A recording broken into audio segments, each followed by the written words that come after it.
நண்பர்கள் வழி தான் உங்களுக்கு அடையாளப்படுத்தப்படுறதோ அல்லது உங்களுடைய வாழ்க்கையில் ஒரு உயர்நிலைக்கு வர்றதுக்கான வாய்ப்புகளும் இருக்கும்.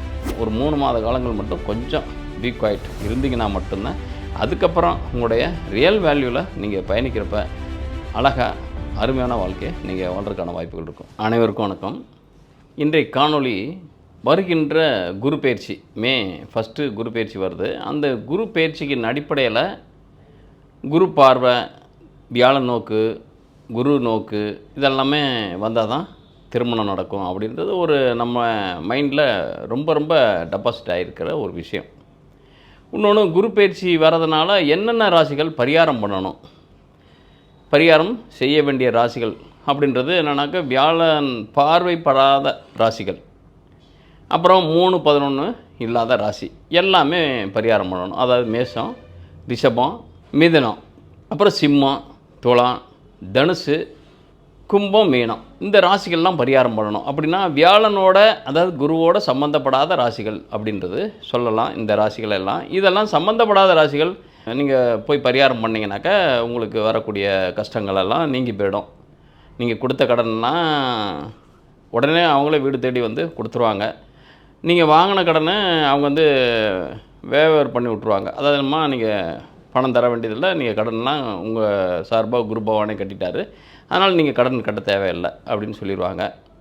அப்புறம் நீங்கள் வந்து எந்த இடத்துக்கு போனாலும் டப்புன்னு எல்லாமே காரியம் நடந்துடும். அதாவது நீங்கள் உழைக்க வேண்டியதில்லை, நீங்கள் வந்து சம்பாதிக்கணும், கஷ்டப்படணும் அப்படின்லாம் எதுவுமே கிடையாது. பரிகாரம் பண்ணிட்டோம்ல, நம்ம பாட்டால் படிக்க தேவையில்லை, பரீட்சையில் பாஸ் ஆகிடுவோம், உழைக்க தேவையில்லை, மாதம் ஆனால் நம்ம அக்கௌண்ட்டில் பணத்தை போட்டுவாங்க சம்பளன்ற பேரில், இதெல்லாமே ஆட்டோமேட்டிக்காக நடக்கும். நம்ம கவலைப்பட தேவையில்லை. நம்ம வந்து அந்த அன்னைக்கு போய் நம்ம அர்ச்சனை மட்டும் பண்ணிவிட்டு நம்ம பேர் நட்சத்திரம் மட்டும் சொல்லணும். ஏன்னா அவர் வந்து நம்ம படைச்சாலும் நம்ம பேரும் நட்சத்திரமும் அவருக்கு தெரியாது சாமிக்கு. அப்படின்றப்ப நம்ம என்ன பண்ணணும், நம்மளுடைய பேர் நட்சத்திரத்தை சொல்லிட்டோம்னாக்கா அவர் வந்து ஐடென்டி பண்ணிடுவார். ஸோ இவங்கெல்லாம் வந்துட்டார், இவங்கெல்லாம் அர்ச்சனை பண்ணிட்டாரு தான் பேருக்கு, அப்படின்றப்ப இவங்களுக்கு வர வேண்டிய தர வேண்டிய அனைத்தையும் நம்ம கொடுத்துடணும் அப்படின்றத ஐடென்டி பண்ணிக்குவார். இன்னும் சொல்ல போனால் ஒரே பேர்லேயே ஒரே நட்சத்திரத்தில் நிறைய பேர் இருப்பாங்க. அதனால் நீங்கள் என்ன பண்ணுங்கனாக்கா உங்களுடைய ஆதார் எண் அப்படின்றது எல்லாத்துக்கும் ஒவ்வொன்றா தான் இருக்கும். யாருக்கும் ஒரே நம்பர் 2 பேர்த்துக்கு இருக்காது. அப்படின்றப்ப பேர் வேணாலும் நட்சத்திரம் வேணாலும் ஒரே நட்சத்திரத்து பேரில் நிறைய பேர் இருப்பாங்க, பட் ஆதார் நம்பரில் இருக்காது. அதனால் நீங்கள் என்னன்னாக்கா ஜஸ்ட்டு முடிஞ்சால் உங்களுடைய அர்ச்சனை தட்டு வைக்கிறப்ப உங்களுடைய ஆதார் ஜெராக்ஸ் காப்பியை கூட நீங்கள் வச்சு அர்ச்சனை பண்ணிக்கலாம். அந்த ஆதார் ஐடியா கூட நீங்கள் சாமிக்கு காமிச்சிங்கனாக்கா அவர் ரீட் பண்ணிக்குவார். பண்ணிவிட்டு உங்களுக்கு என்னென்ன நல்லது செய்யணுமோ அல்லது என்னென்ன தன்மையில் உங்களுக்கு பிராயச்சித்தம், ஏன்னா படைச்ச துன்பத்துக்காக அவர் பிராயச்சித்தம் பண்ணணும், அதனால் அவர் பண்ணிடுவார். அதெல்லாமே ப்ராப்பராக செஞ்சுருவார். அவரை பொறுத்த வரைக்கும் நம்ம ப்ராப்பராக இருக்கோமோ இல்லையோ நமக்கு தர வேண்டிய பலன்களை அவர் ப்ராப்பராக கொடுத்துருவார். நம்ம சும்மா அர்ச்சனை பண்ணிட்டு வந்து உட்காந்துட்டு நம்ம போட்ட சாமியை மேலே குறை சொல்லிக்கிறோம். எவ்வளோ கோயிலுக்கு போனாலும் சரியாகலை, எந்த சாமி கும்பிட்டாலும் எனக்கு சரியாகலை, அதை மட்டும் நம்ம புலம்பிக்கலாம். அதெல்லாம் மேட்டரே கிடையாது. இதன் அடிப்படையில் பார்க்குறப்ப திருமணத்தை நடத்துறதுக்கு குரு பகவான் தான் முக்கியமாக காரணமாக இருக்கிறத நம்ம கருதப்படுறோம். உண்மையிலே குரு தான் திருமணத்தை நடத்துதா. ஜாதகத்துக்கும் ஜோசியத்துக்கும் திருமணத்துக்கும் குருவுக்கும் என்ன தொடர்பு அப்படின்றத இந்த இடத்துல பார்ப்போம். ஆல்ரெடி மேரேஜ் ஆனவங்க அவங்களுடைய வாழ்க்கை தன்மை எப்படி இருக்கும், ஆல்ரெடி மேரேஜ் ஆகாதவங்க அந்த திருமண வாழ்க்கையை எப்படி நகர்த்தி தரும் இந்த குரு பயிற்சி அப்படின்றத பார்ப்போம் இந்த காணொலியில். அந்த வகையில் பார்க்குறப்ப மீன ராசி நேயர்களுக்கு எப்படிப்பட்ட திருமண வாழ்க்கை அமையும் அல்லது அமைந்த வாழ்க்கை எப்படிப்பட்ட தன்மையில் இருக்கும் அப்படின்றது இந்த குரு பயிற்சி அப்படின்றது லாஸ்ட்டு கிட்டத்தட்ட 1ஆம் தேதி கிராசிங் ஆகிடுச்சு. இதற்கு பிறகு இந்த 1 இயர் எப்படி இருக்கும் உங்களுடைய திருமண வாழ்க்கை அல்லது திருமணம் தொடர்புடைய விஷயங்கள் எப்படி இருக்கும்னு பார்க்குறப்ப திருமணம் அப்படின்றது உங்களுக்கு 2, 7, 11 தான். இன்னொன்று, இந்த குரு பயிற்சி ஆகிற நேரம் அப்படின்றது உங்கள் ராசிக்கு 5ஆம் இடத்துல தான் உதயமாகுது. அந்த உதய லக்னம் விழுது. அந்த ராசியாதிபதி யாருனாக்கா உங்களுக்கு உங்கள் ராசிக்கு 11ஆம் இடத்துல இருக்கார் சந்திரன், அந்த டைம் ஆஃப் பீரியட். இன்னொன்று, லக்ன புள்ளியும் ஆயிலையும் புதன் சார்ந்தம், புதன் 100% உங்களுடைய ராசியில் இருக்கார். இதெல்லாமே ப்ளஸ்ஸு. அப்போ திருமணம் விஷயமாக நீங்கள் முன்னெடுக்கக்கூடிய விஷயங்கள் அனைத்துமே சக்ஸஸ் ஆகிறதுக்கான வாய்ப்புகள் இருக்குது. ஏன்னா இந்த இடத்துல 2ஆம் இடத்துல இருக்கக்கூடிய சூரியன் மற்றும் சுக்கிரன் தான் இடைஞ்சல் தரதுக்கான வாய்ப்புகள் இருக்குது. அப்போ தடைப்பட்டு திருமணம் நடக்கிறதுக்கான வாய்ப்புகள் இருக்கும். புதிதாக ஒரு விருப்ப திருமணம் நடக்கிறதுக்கோ அல்லது புதிதாக விருப்ப திருமணம்னாக்கா ஆல்ரெடி நீங்கள் வந்து மேரேஜ் ஆனீங்கன்னாக்கா அல்லது உங்களுடைய லைஃப் ஸ்டைல் அப்படின்றதுக்கு இந்த டயத்தில் என்னென்னாக்கா கொஞ்சம் கிரிட்டிக்கலாக போகிறதுக்கான வாய்ப்புகள் இருக்கும். ஏன்னா உங்களை பொறுத்த வரைக்கும் லக்னாதிபதி, ராசியாதிபதின்றது குரு. குரு இருக்கிறது இதுவரைக்கும் 2ஆம் இடத்துல இருந்தார். இப்போ 3ஆம் இடத்துக்கு போகிறாரு. 2ன்றது அவருக்கு நட்பு வீடு. ஆனால் இருந்த கோள்கள் அனைத்துமே கேதுவும் சுக்கிரனும் நெகட்டிவான ஃபெல்லைஸு. கிட்டத்தட்ட 2ஆம் இடத்துல பொருளாதார ரீதியாக நெருக்கடிகளை, பண நெருக்கடி அதிகமாக சந்திச்சிருப்பீங்க. அதாவது வெளியில் தெரியலையே ஒழிய உங்களுக்கு பண நெருக்கடின்றதும் நிறையா இருக்கும். அதே மாதிரி ஃபேமிலிக்குள்ளே இருக்கிற டிஸ்பியூட்ஸ் அப்படின்றதும் நிறையா இருக்கும். நிறையானாக்கா ஒரு பிரச்சனைகளை வெளியே தெரியாத அளவுக்கு நீங்கள் காப்பாற்றுறதே பெரிய விஷயமா இருக்கும். அந்த மாதிரி தன்மையில் இருக்கும். ஆனால் இப்போ 3ஆம் இடத்துல இருக்கிறது அப்படின்றது அதிகபட்சம் உங்களுக்கு நல்ல நல்ல தன்மைகள் தான் இருக்குது. அதாவது 3ஆம் இடத்துல மறைவு பெறாரு. யாரும் உங்கள் ராசியாதிபதி 3ஆம் இடத்துல மறைவு பெறாது. அதுவும் பகை பெற்ற வீடு வேறு. ஆனால் அதுக்குள்ளே ட்ராவல் பண்ணக்கூடிய நட்சத்திரங்கள் அப்படின்றது 6க்குடைய சூரியன், அதாவது கார்த்திகை நட்சத்திரம் 2, 3, 4 பாதங்களும், அதே நேரத்தில் சந்திரன் 5க்குடையவர் சந்திரன் ரோகிணி சாரத்தில் 1, 2, 3, 4 பாதங்களும், மிருகசீரிடம் 1, 2 பாதங்கள் அதில் அந்த இடத்துல இருக்குது. மிருகசீரிடன்றது உங்களுக்கு தன லாபாதி, அதாவது தன பாக்கியாதிபதி. அப்போ உங்களுக்கு அந்த ஒரே ஒரு நேரம், அப்போ மே, ஜூன், ஜூலை வரைக்கும் தான் உங்களுக்கு நெருக்கடிகளை ஃபேஸ் பண்ணுவீங்க. அதாவது கணவன் மனைக்குள்ளே இருக்கிற டிஸ்பியூட்டு அல்லது கடன்கள் தொடர்புடைய சிக்கல்கள், அல்லது இன்னொருத்தர் வந்து உங்களுடைய ஃபேமிலிக்குள்ளே ஒரு இரிட்டேட்டான ஒரு விஷயத்தை உங்களுக்குள்ளே உளவியல் ரீதியாக ஏற்படுத்துறதுக்கான வாய்ப்புகள். ஏன்னா உங்களுக்கு 5ஆம் இடத்துக்கு அதிபதி யாருன்னா சந்திரன் தான். நீங்கள் எல்லாமே என்னென்னா நீங்கள் நினைக்கிறது அதுதான் சரியானது அப்படின்றது ஒரு கோட்பாடு உங்கள் வச்சுருப்பீங்க. ஏன்னா 5ஆம் அதிபதி சந்திரனாக இருக்கிறது உங்கள் ராசிக்கு மட்டும்தான் இருக்க முடியும். ஏன்னா சந்திரனுக்கு ஒரே வீடு தான். மற்ற கோள்களுக்கு அனைத்துக்குமே 2 வீடு இருக்கும். பட் சந்திரனும் சூரியனுக்கு மட்டும் ஒரே வீடு தான். இன்னும் சொல்லப்போனால் உங்களுக்கு ஒரு அதர்பாலின வழி தான் உங்களுக்கு ஆதாயங்களே நிறைய இருக்கும். இன்னும் சொல்லப்போனால் நண்பர்கள் வழி தான் உங்களுக்கு அடையாளப்படுத்தப்படுறதோ அல்லது உங்களுடைய வாழ்க்கையில் ஒரு உயர்நிலைக்கு வர்றதுக்கான வாய்ப்புகளும் இருக்கும்.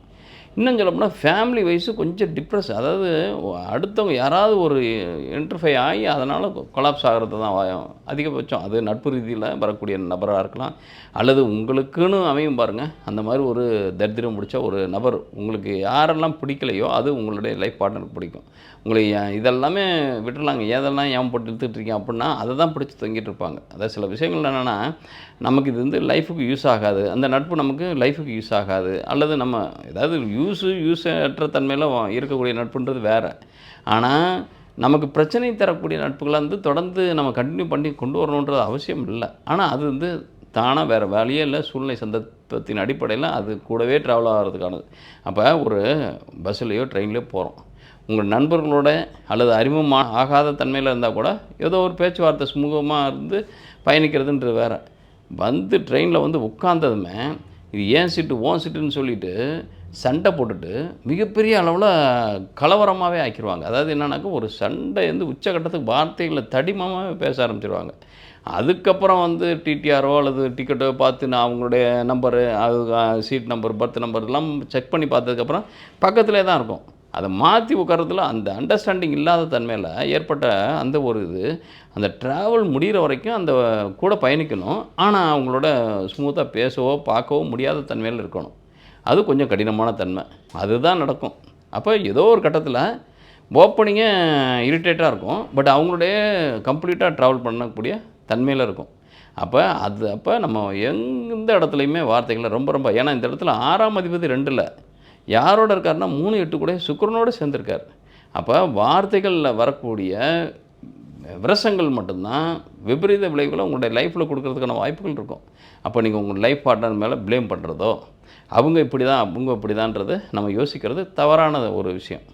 சில விஷயங்கள் நான் பெரிய ஞானி மாதிரி, பெரிய ஒரு ரிசர்ச் சயின்டிஸ்ட் மாதிரி லைஃப் பார்ட்னரை பற்றி நிறைய ஆய்வு பண்ணுறது, நிறைய ஆராய்ச்சி பண்ணுறது, எங்கே போகிறாரு, எங்கே வர்றாரு, எங்கே என்ன செய்கிறாரு, யார் கூட பேசுகிறாரு, இதே பண்ண என்னென்னா நமக்கு பைத்தியம் பிடிச்சிடும். நமக்கு பைத்தியம் பிடிக்குதோ பிடிக்கலையோ அவங்க ஒரு எக்ஸ்ட்ரீமான ஒரு லெவலுக்கு மேலே போனதுக்கப்புறம் நீங்கள் ஆராய்ச்சி பண்ணி எனக்கு எல்லாமே தெரிஞ்சு போச்சு, நான் எல்லாமே தெரிஞ்சுக்கிட்டேன், அப்படியாக்கும் இப்படியாக்குன்னு நீங்கள் வைக்கிற இருக்குது பார்த்தீங்களா வார்த்தைகள், அது உங்களை யாரை குற்றம் சொல்கிறதுன்றதை தாண்டி நான் நிரபராதி, நான் உண்மையானவன்ற மாதிரியோ அல்லது எனக்கு எல்லாமே தெரிஞ்சு போச்சுன்றது அந்த ஒரு நம்மளே அறியாமல் வரக்கூடிய அந்த தன்மை லைஃபையே டோட்டல் லைஃபே கொலாப்ஸ் ஆகிடும். ஏன்னா ஒரு புள்ளியில் என்ன ஆகுனாக்க அப்படியே முரண்பட்டு போயிடுவாங்க.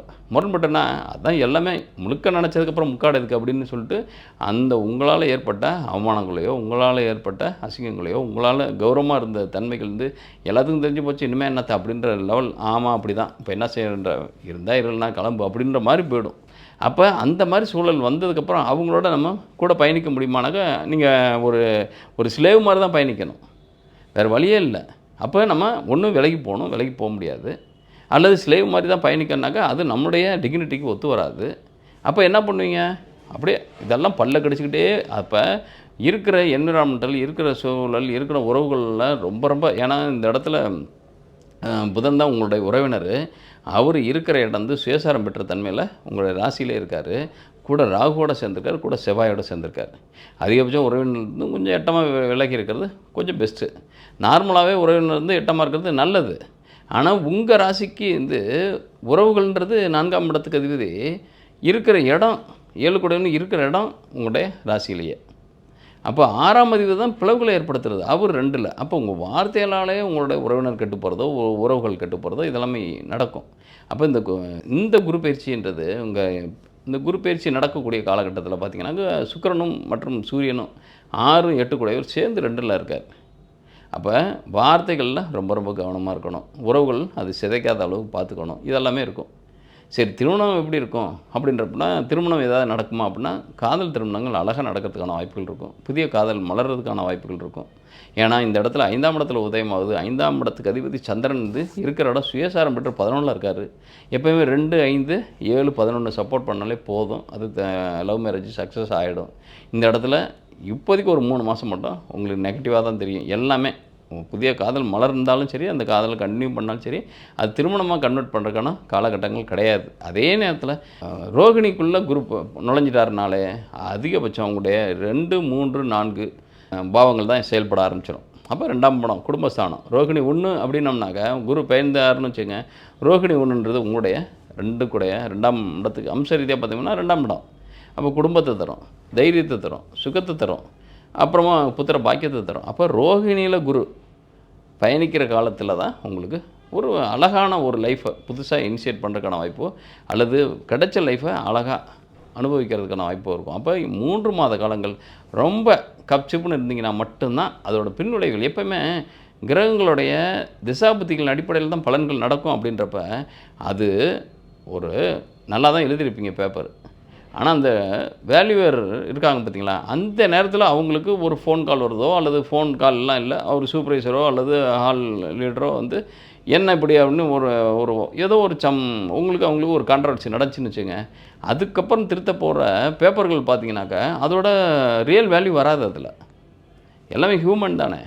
உடனே அவங்க வந்து ஏதோ ஒரு மைண்டு ஒரு பக்கம் போகும், இங்கே கம்ப்ளீஷன் ஒரு நாளைக்கு உள்ள பேப்பர் திருத்தணும், வேல்யூ பண்ணணுன்ற ஒரு டார்கெட் இருக்கும். அதை பண்ணுறப்ப டக்குன்னு போட்டு 10 மார்க் போடுற இடத்துல 8 மார்க் போடுறது, 8 மார்க் போடுறது, 6 மார்க். அப்போ இதெல்லாமே நடக்கிறதுக்கு சிலர் பார்த்திங்கன்னா கூட போட்டு தான் பனிஷ்மெண்ட் ஆகிறதும் இருக்குது.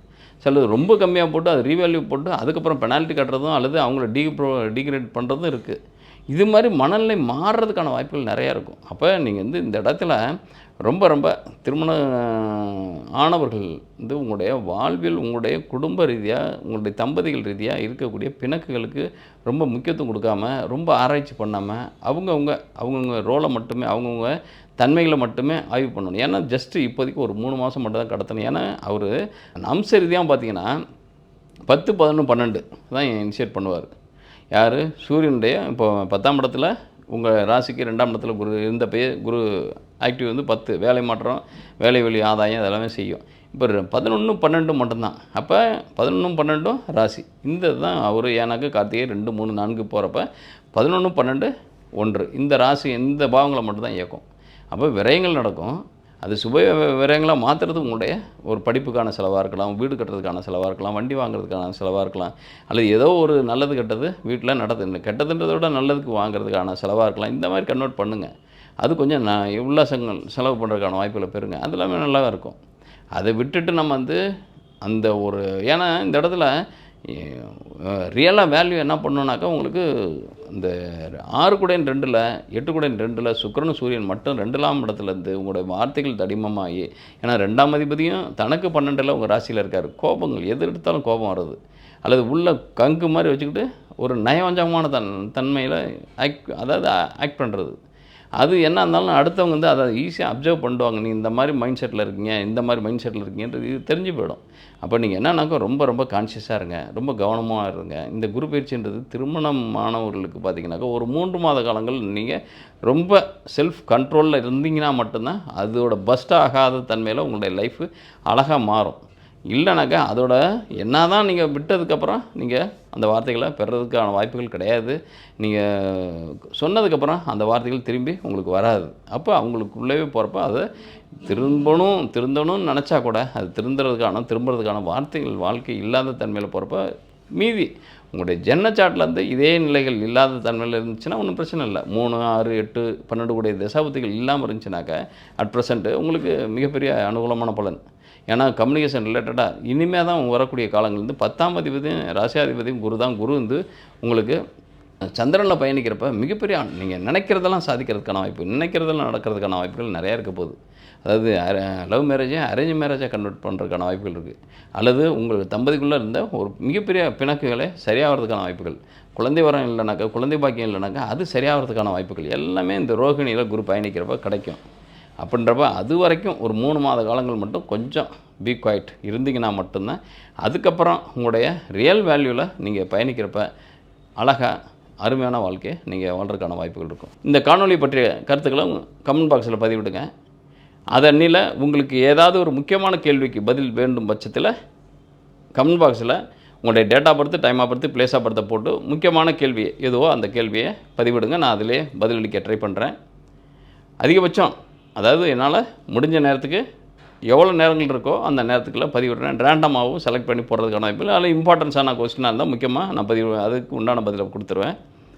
இதில் இல்லாமல் உங்களுடைய ஜாதகத்தை ப்ரீஃபாக பார்க்கணும் அப்படின்னோம்னாக்க திரையில் பார்க்கக்கூடிய நம்பருக்கு கால் பண்ணாதீங்க. தயவுசெய்து எஸ்எம்எஸ் மட்டும் அனுப்புங்க, அல்லது அதிகபட்சம் வாட்ஸ்அப் மெசேஜ் பண்ணுங்கள். உங்களுடைய date of birth, time of birth, place of birth போட்டு உங்களுடைய கேள்விகளை வாய்ஸ் ரெக்கார்டிங்காக போடுங்க.